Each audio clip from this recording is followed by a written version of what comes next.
monsieur El Malick Ndiaye donc gis ngeen Ousmane Sonko yegsi na voilà mi ngi noonu donc le président de l'Assemblée nationale moom tamit yegsi na donc mi ngi noonu premier ministre fas yéene tàmbali li nga xamante ne moom mooy séance bi donc dañ leen di bàyyi rek ngeen suivre en direct ki nga xamante ne ni moom mooy président Ousmane Sonko yegsi na ci biir salle bi ñu bàyyi leen rek ngeen assister xam naa ni président El Malick Ndiaye bu yegsee rek lu ci ëpp dafay ubbi séance bi directement su ko defee ngeen mën ko assister.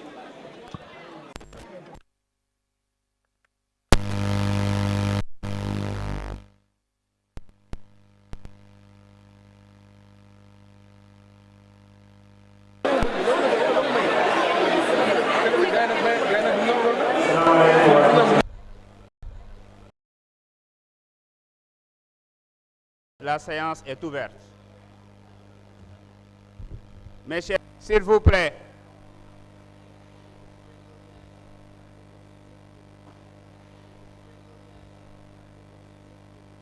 La sécurité.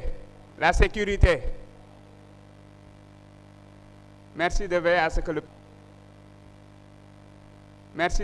que le public garde le silence.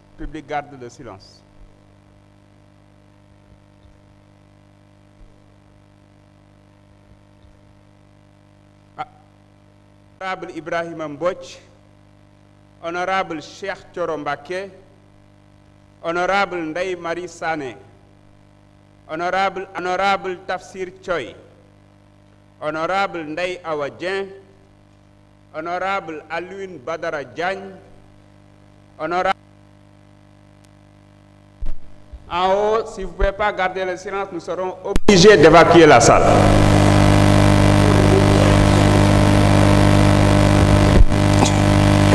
di nuyu tous les membres du gouvernement, honorables députés. Monsieur le Premier ministre, depuis plusieurs mois, taux d'endettement public. Les récentes émissions obligataires, la consolidation intérieure ainsi que le ralentissement de la croissance exercent une pression accrue sur la soutenabilité de la dette. Par ailleurs, le déficit budgétaire demeure l'un des principaux défis de la trajectoire financière du Sénégal. Les tensions sur les recettes, l'augmentation des dépenses obligatoires et les attentes sociales fortes accentuent le risque de dérapage budgétaire. Monsieur le ministre, est-ce que le gouvernement et le FMI ont réussi à s'entendre sur le niveau de la dette déclarée? Il y a un grand débat sur la dette cachée. Et c'est quoi une dette cachée, monsieur le ministre? Est-ce qu'une dette peut être cachée? Parce que certains en doutent. Vous avez hérité d'un taux d'endettement trop élevé. Comment comptez-vous traiter cette dette, surtout lorsque certains experts disent qu'il n'existe pas d'autre solution que de recourir à une restructuration de la dette? Pourquoi le gouvernement privilégie la gestion active de la dette en lieu et place d'une restructuration comme préconisé par certains experts? Merci, monsieur le ministre. Merci beaucoup. Nous allons enchaîner avec Honorable Safiatou Sow. Mame Diarra Bèye se prépare.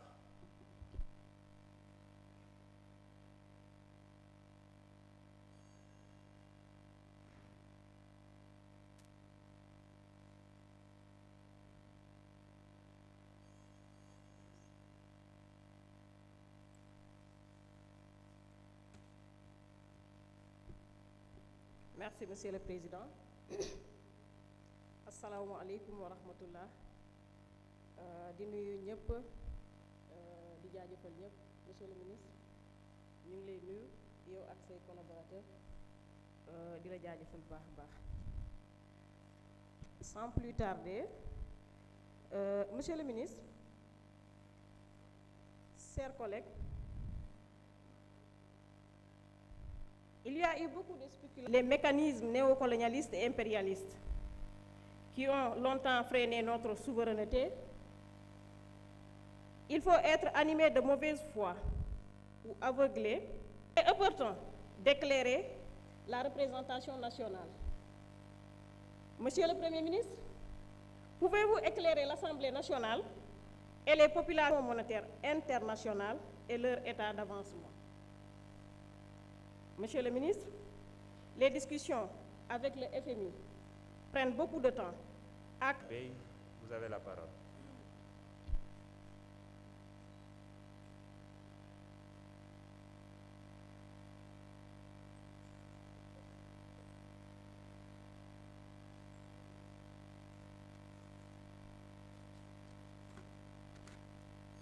Merci, Monsieur le Président. Salam alaikum wa rahmatullah. Monsieur le Premier ministre, Mesdames et Messieurs les membres du gouvernement, chers collègues, bonjour.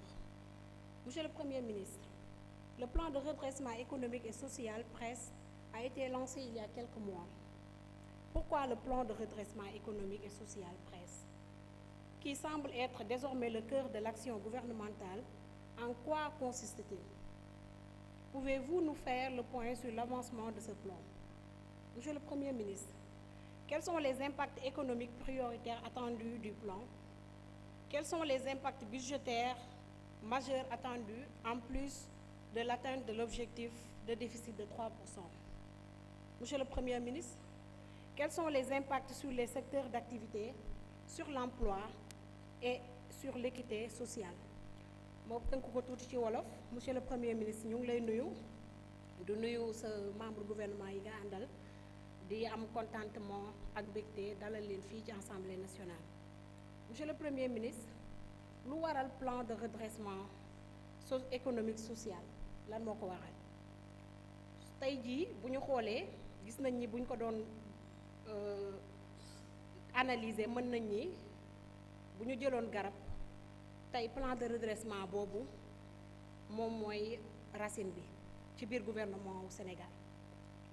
Donc ñu bëggoon xam biñ ko lancé ak léegi yan yokkute yan avancement le plan de redressement boobu am. ñu bëggoon xam aussi yan comme plan de redressement boobu nar a indi ci sénégalais yi. bëgg nañu xam aussi plan de redressement boobu yan impact la nar a am aussi ci déficit bii ñu bëgg a yóbbu ci 3%. bëgg nañ xam aussi plan de redressement boobu am ci suñu secteur d'activité yi yan yokkute la nar a am ci xëy ndaw yi ak tamit yan yokkute la nar a am pour que lu ñëpp bokk ñëpp jot ci. jërëjëf. jërëjëf honorable Mame Diarra Bey. Monsieur le Premier ministre, mën nga jël kàddu indi ay tontu ak i leeral ci laaj yi fi jot a jikk.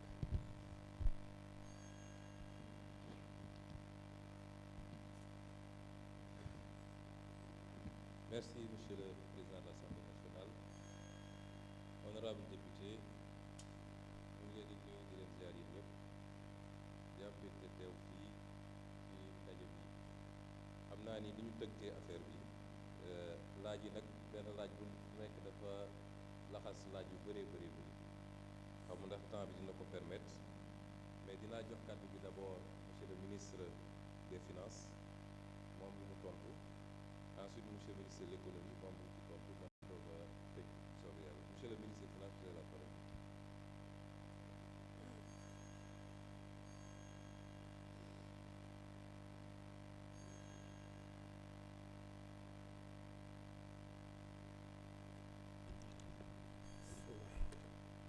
Monsieur le Président de l'Assemblée nationale, Monsieur le Premier ministre, Mesdames, Messieurs les membres du gouvernement, Mesdames, Messieurs, honorables députés. Ni ko Premier ministre waxee léegi rek question yi dafa duggalante waaye mën naa ci dégg discussion avec le Fonds monétaire fan lañ ci toll. À quand un nouveau programme? La dette publique, son ampleur, quel traitement pour la dette publique? Si je synthétise de manière véritablement schématique question yi ñu laaj. Les discussions avec le fonds se passent très bien, contrairement à ce que pourraient penser certains. Il se passe très bien. Maintenant, on l'a dit, si on se rappelle maintenant de l'enchaînement des événements, le 26 septembre, publication de l'audit du rapport de l'inspection générale des finances.